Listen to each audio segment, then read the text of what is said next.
We got a new subreddit today, r/RBI, which stands for Reddit Bureau of Investigations. I just discovered the subreddit, so let's give it a shot. The whole point of Reddit Bureau of Investigation is that Reddit helps people investigate weird problems or mysteries in their lives. Our next Reddit post is from Dad Might Not Be a Murderer. In September 2015, my dad's girlfriend, Sherry, started an affair with one of his friends, Billy. Billy and my dad had been friends since high school, and I knew him well. He was nerdy and kind of weird, but he was nice enough. My dad, not surprisingly, was pretty upset about the affair, but he and Sherry were already having relationship issues, and I think that he was happy to find a reason to leave her officially. I know that he had a few relatively cordial run-ins with Sherry and Billy as they all lived in the same town, but he had mostly cut them off entirely. During this time, Sherry moved to a new house only a few streets from my dad.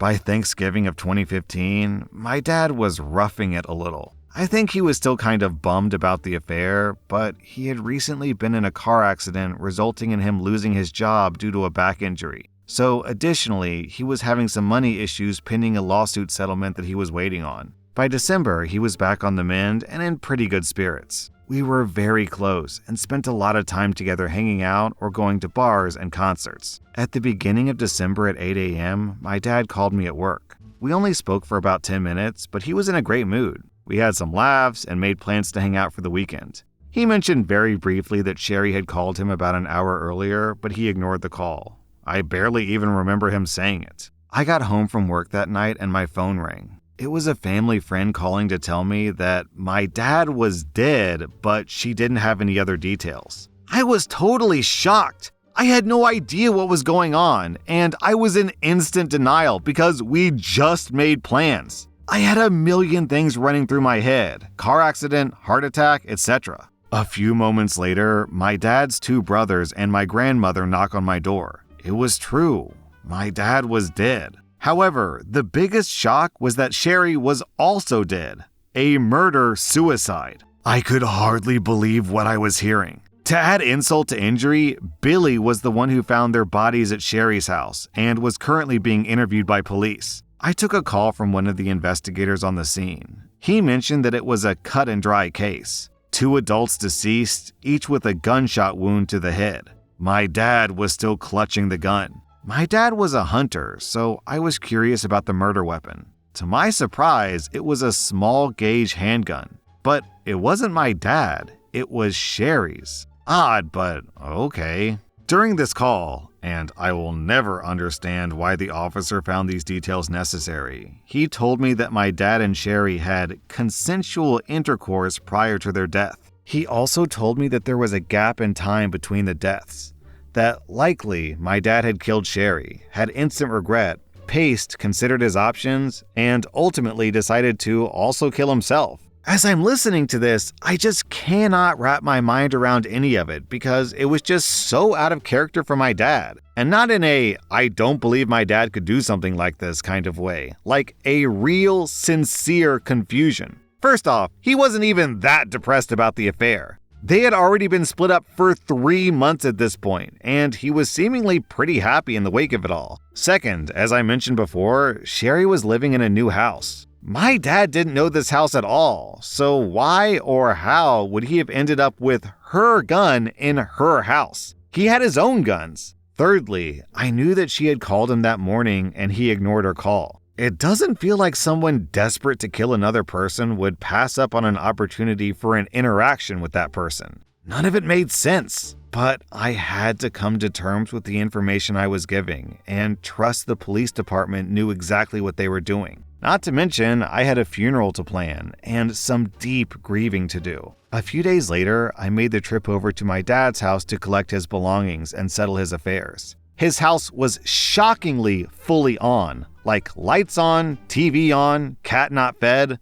morning coffee and weed still on the coffee table, back door unlocked, etc. It was like he raced out the door really quick with full intentions on being right back. This was not the home of someone who left with the intention of never returning. I know that mental illness can and will do strange things to people, but if nothing else, he would have never let his cat go hungry. Yet another red flag in my mind, but I continued forth. Eventually, I was given some of his belongings from the scene of the crime by police, and my boyfriend decided to go through his phone to see if there were any signs of what might have occurred. We found that after I spoke with him, he did end up answering a call from Sherry, which was around 11 seconds long. But we also found a slew of really weird text messages. None of the texts appeared to have been from my dad because, 1, he had terrible grammar, and 2, he didn't even know how to text. I never received a text from Dad my entire life. He had a flip phone with T9 in 2015, for God's sake.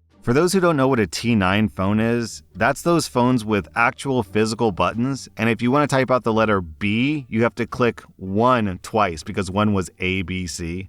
So many people reached out to me saying that this doesn't feel right, and I agreed. I didn't feel like any of it felt right, but I had nothing of any real substance other than gut instinct to guide me, which isn't enough when dealing with police or investigators. At one point, I literally had to ask people to just stop telling me that they thought that this was somehow a setup because I couldn't do anything about it and I was starting to lose sleep over it. I was scared to death of turning into one of these people who obsess over something out of sheer denial. No one was going to take my plight seriously, and I already knew that I would be overlooked and disregarded. So, for the last 5 years, I've done nothing but stress in silence. Until now. This past Friday, I took a call from someone very close to my dad's friend group, urging me to push harder into reopening my dad's case. Recently, it's come to light that Billy is apparently a master con artist and a fraud. I guess Sherry is one of 3 girlfriends that Billy has found dead since 2010. So this is where I need your help, Reddit. Here's the information I was given. At some point prior to my dad and Sherry's death, Billy was dating a woman who had recently come into money. Shortly after, this woman was found dead at the bottom of her stairs. Around the time that Billy started his affair with Sherry, she had recently inherited between $500,000 to $800,000 from her father passing away. Billy's current girlfriend has had organ failure since last year. She recently inherited a large sum of money, and Billy found her dead last Tuesday. Now, I know that she was already sick, but the rumor is that she pleaded for medical help for days, and I guess he just basically let her suffer. I also found out that Billy took photos of my dad and Sherry's bodies before he bothered to call the police. Why? He later showed these photos to his young daughter. Double why? He's also told the story of how he found their bodies numerous times to the same person, yet the story has been told in 3 different ways. Did he take the photos as some sick trophy, or did he take the photos to be able to maintain his narrative? Upon learning this information, I kept thinking, but why would he have to kill my dad in order to steal Sherry's money? And then it finally dawned on me today that it was so that my dad could be the scapegoat. He had to use my dad to portray a crime of passion scene so that he could pretend to be a victim in the whole thing. Even though he was interviewed by police, it was just an interview, not an interrogation. The investigator said that it was a cut and dry scene. They would have had no motive to interrogate him because, as far as they could tell, the murderer was already dead.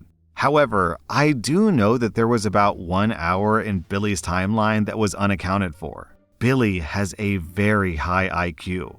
I don't think that he would have been strong enough to fight my dad in hand-to-hand combat, but I very much believe that he could have easily outsmarted him. My current conspiracy theory is that Billy went to Sherry's house that morning before work, had consensual intercourse with her, killed her, then used her phone to call my dad, which was the 7 a.m. call. My dad didn't answer the call, and Billy went to work to maintain his story. I think Billy then used his lunch break, the unaccounted for hour, and also the almost identical time of my dad's death, to go back to Sherry's house where he used her phone to call my dad again.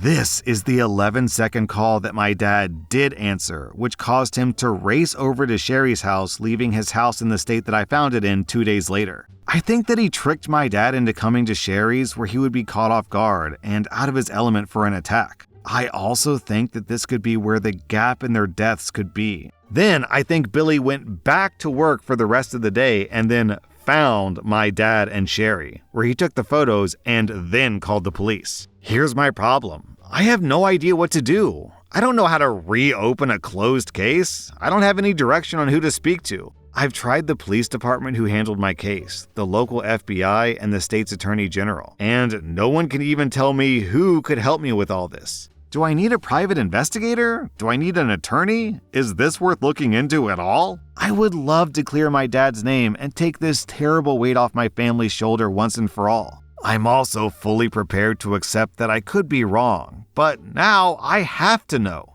Any help would be appreciated. Also, OP clarifies in an edit. Some people have asked how Billy would have been able to financially gain from any of these women considering he wasn't married to any of them. I don't know any intimate details of the woman who was found at the bottom of the stairs, other than she had recently come into money and that he was the one who found her. I don't know her name or how he would have benefited from her monetarily dead or alive. However, even though there's no confirmation of whether he did or didn't gain from her, she's still one of 3 women he's found dead. In regards to Sherry, she was never married and never had children, so there was no one to account for her finances other than her. She was also a little flighty, and I can see him being able to easily manipulate her or just flat out steal from her openly without her noticing right away. In regards to the most recent dead girlfriend, there's actual proof that he stole at least $10,000 from her leading up to her death. Then OP posts an update. I have filed for the Freedom of Information Act regarding all documents that I'm able to obtain, and I've also reached out via email personally to the chief and deputy chief of the police department who handled the case. Then OP posted an update. There's not really much to it, except to say that she did file the FOIA request, and she also did reach out to the cops who want to talk to her. Then OP posted another update. I reached out to Billy's ex-wife about a month ago. She was very receptive to speaking with me, but she also still has a daughter in high school that she's trying to protect, so our exchanges are rare and often at odd times. On Wednesday night, she called me 30 minutes after midnight and we spoke for about 2 hours. She helped clear up a lot of questions, but as these things do, it created more questions, unfortunately. Billy's wife, Linda, is currently battling a second round of cancer and she's very, very sick. I think she's facing some feelings of mortality and wants to get some things off of her chest. She's on oxygen and her timeline was a bit off, but I made sure to take notes throughout our whole conversation as to piece together what I could later on. First, she confessed an unknown, completely out of left field thing to me. She claimed to be in love with my dad. What? Anyway, she went on and on about how she always thought that he was so handsome and so fun and such a man's man. It was honestly shocking, and I have to say that this being the very first thing she decided to open up about was both a little frustrating and off-putting. Linda's a lovely lady, and I've known her since I was a kid, but I was not at all prepared for her to tell me that she had deep feelings for my dad. The first thing racing through my mind is Billy. Of course she was in love with my dad. This is probably why Billy ran off to bang my dad's girlfriend after his divorce. Linda claims that Billy was totally unaware of her feelings for my dad, but I'm not completely convinced of this yet. Linda proceeded to give me the timeline of events from her perspective. She started with her divorce from Billy. Linda claims that she and Billy's marriage was on the rocks, circa 2010 to 2012. She said they decided to take a family trip to Gatlinburg to try to repair their relationship. Their daughters were 2 and 6 at the time. Linda said as she was driving through the mountains, she and Billy began arguing about her making a wrong turn.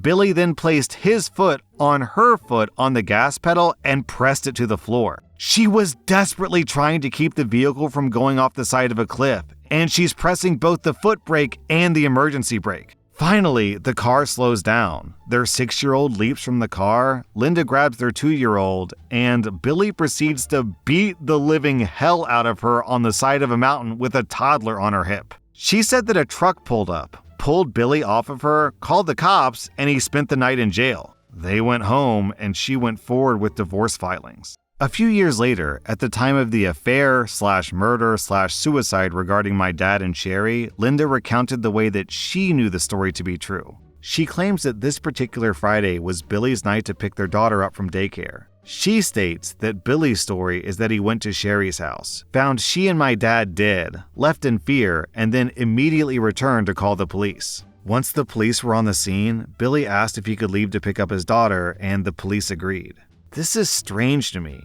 It feels like not only is it weird that the police allowed this, but even weirder that Billy didn't just pick up the phone and ask literally anyone else in the world to go pick his daughter up. At this point, Billy picks up his 8-year-old daughter from daycare and proceeds to tell her in graphic detail how he had just found Uncle Shane. Linda said that Billy and their daughter entered her home. Their daughter was in complete hysterics, and Billy was ranting and raving about how he didn't have anything to do with it. Linda believed the way that Billy was acting was very unusual for someone who just supposedly happened upon 2 bodies. Next, there was some clarity about that one girlfriend that Billy found dead at the bottom of the stairs. I literally just heard this story for the first time back in April when I made the original post. I still don't know the date of the incident or the woman's name, but I do know for a fact that about a year after Billy found my dad and Sherry, his then girlfriend was found dead at the bottom of his stairs. Initially, I was under the impression that he had found her at her house, much like he did with Sherry, but the news that this happened at his house was just mind-blowing, especially considering that he and Sherry lived on the same street. Basically, the same man has now found 3 dead bodies, all on the same block within a year of each other. He was able to explain this death away by claiming that she was a sloppy drunk. The investigative journalist I contacted is continuing to look more into this for me, as I've researched this in every way I know how via Google, and I just can't find a thing about it, but I've heard this story confirmed by 3 separate individuals. After this incident, Linda said that she just could not shake the sensation that something was wrong. So she drove down the street to the police department to plead her case. The lead investigator on my dad's case is now the deputy chief of the department. Linda spoke directly to this man, who she said could not have been more disinterested in what she was saying to him. She said that he didn't necessarily act like he was against the idea of Billy doing any of this, but more along the lines of just not wanting to do anything about it. To admit that Billy is guilty of any of this would bring light to the shortcomings of his investigation in both my dad's case as well as the situation with the woman at the bottom of the stairs. Linda said that he was very quick to brush her off and send her packing, and she was very frustrated by this. This is important for everyone familiar with the story because I actually reached out to this same officer back in April. And finally, I got the chance to hear directly from the horse's mouth about the most recent death in March of this year, which was Billy's ex-mother-in-law, Linda's own mother. Linda told me that when she found out Billy and her mom had started a relationship 9 years after their divorce, she was blown away. Wait, what? Hold on. Billy slept with Linda and then Linda's mom? No way! In fact, Linda's youngest daughter, 14, mentioned, "Grandma would be the next one dead." Mind you, this woman was also a severe alcoholic and was very sick. I don't know that she was necessarily near death, but it was assumed that Billy withheld medication from her, leading to her early demise. She was, 75 pounds the day she died. Billy and Linda got into quite the public argument a few days after the mother-in-law's death, where Billy apparently exclaimed, "I let the B word die, and everything she has is mine." Linda and Billy haven't spoken since this day in early April. This is about where the conversation ended. I thanked Linda for giving me all this information, and I let her know how much I appreciated the time she took to help me. I also explained to her something that I wanted her to know, which is that if I'm wrong, my life doesn't change. My life isn't altered in any way because I've already spent the last 5.5 years of the world thinking that my dad is a murderous psychopath. If I'm wrong about all this, my life is the same. However, if I'm right, her world and the world of her 2 daughters could come crashing down around them. I told her that I've honestly dragged my feet on so much of this because the last thing I wanted to do is make another family endure the same, probably worse pain that me and my family have since 2015. I don't wish this on anyone, but we all deserve the truth no matter what that truth might be. I'm prepared to be wrong, but are they prepared for me to be right? She appreciated my concerns, but she more or less gave me her blessings and told me that she would like me to see this through to its entirety, and for that, I'm eternally grateful. Then OP posts another update, which is fairly dry to start off with. She just says that she's working with an investigative journalist, and she's struggling to get the documents from her FOIA request. Then she says, "Lastly, Billy has completely disappeared. He hasn't paid child support on his youngest daughter since 2020, and no one has seen or heard from him at all. This includes him being absent from his eldest daughter's wedding last year. I can't decide if this is going to help or hurt me. In a way, I feel like it just further proves his guilt and shame. But I also feel like if he's gone for good, I'm at a dead end. I have no bad guy to point a finger at and no police department records to use against him. I have nothing at all. Then OP posted another update.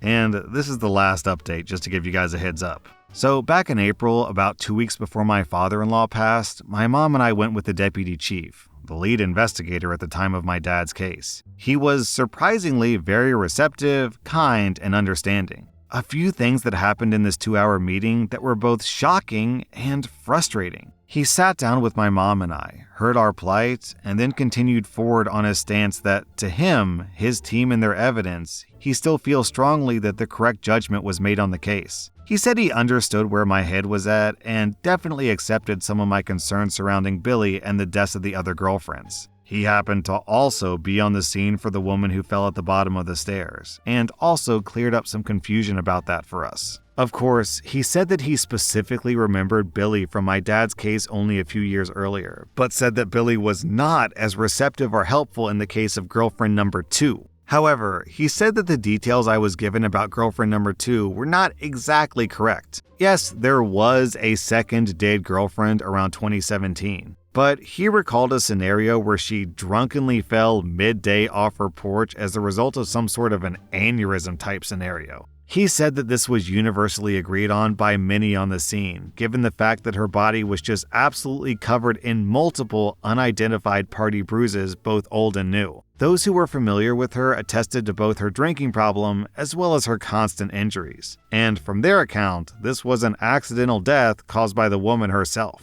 Although the deputy chief did say that he found it extremely odd that Billy was so standoffish. He said that Billy was upfront about feeling like he was going to start looking like a villain instead of a victim. Still, I'm not convinced, but the officer was. He said he definitely agreed that Billy is weird, very unlucky, and just an all-around strange dude in general. But he said that he was about 80% certain that this was another circumstantial situation that Billy had found himself in. And again, he was questioned and free to go once they came to their conclusion. He said there just wasn't enough to go off of, and being weird isn't indicative of guilt. The officer was unaware of the death of girlfriend number 3, Billy's former mother-in-law that he had been sleeping with from the time that girlfriend number 2 died until girlfriend number 3's death, which was ruled accidental. Because that had happened in the city and not the town that the cop was in, so he had no dog in that fight. But he did raise an eyebrow when I brought it up, which, I don't know. It's not his jurisdiction, and there's really nothing he can do about it other than agree that it's suspicious. The next point.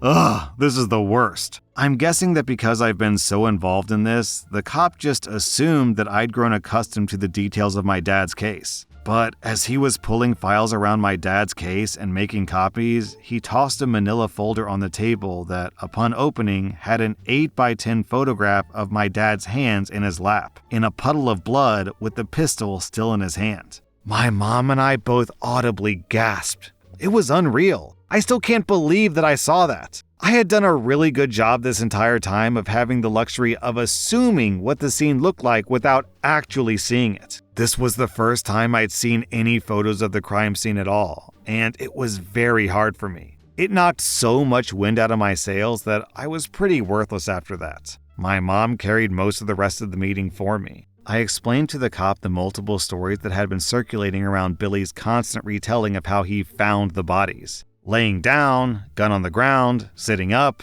gun in the lap, sitting up, gun beside him, etc. It almost felt pointless by then because I had just literally seen a color photograph of the murder weapon in my dad's hand. But since I had a lot of time to sit on those pictures, I almost feel even more strongly like it looks staged. Because I could only assume that Billy had staged the scene to implicate my dad. But even after physically seeing what should have been the proverbial nail in the coffin, it still didn't look, right to me. I just didn't feel like a hand would fall so uniform the way it was. I was also startled by the amount of blood in my dad's lap. I was told numerous times that there was no need for me to identify my dad's body because they could easily identify him based on his ID picture. Furthermore, the bullet didn't even leave his skull and had to be extracted prior to his cremation. So it was very startling to me that there was what I would describe as a large puddle of blood in his lap. One good thing about all this is that due to the semi-consistent communication that I have with Billy's ex-wife, I explained to the cop that Billy had more or less disappeared off the face of the earth. His ex-wife was recovering from cancer, he hadn't paid child support in years, and he wasn't present at his oldest daughter's wedding. The cop did manage to at least track Billy down to some extent and report him to the child support courts. So his wages started being garnished, and his ex-wife finally started getting a little bit of money out of him to support the kid that he ran out on.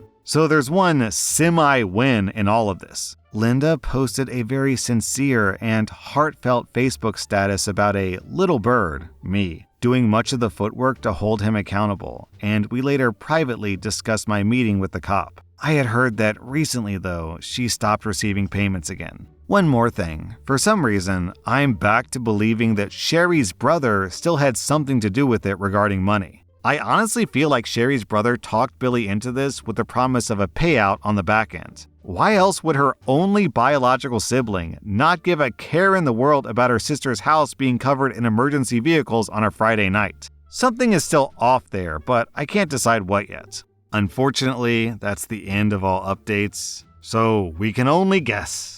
Personally, I think it sounds pretty convincing. I think Opie laid out a great case here. Billy's looking pretty guilty in my book. It's just statistically impossible, it seems to me, that one person could come across 4 dead bodies in the course of like a year or two? Opie's dad, Sherry, the girl on the stairs, and then also the lady who died at 75 pounds, the mother-in-law that he was sleeping with. It's just too fishy for me, man. This dude's a murderer. That was r/RBI, and if you like this content, check out my podcast where I publish the exact same episodes. Also, hit that subscribe button because I put out new Reddit videos every single day.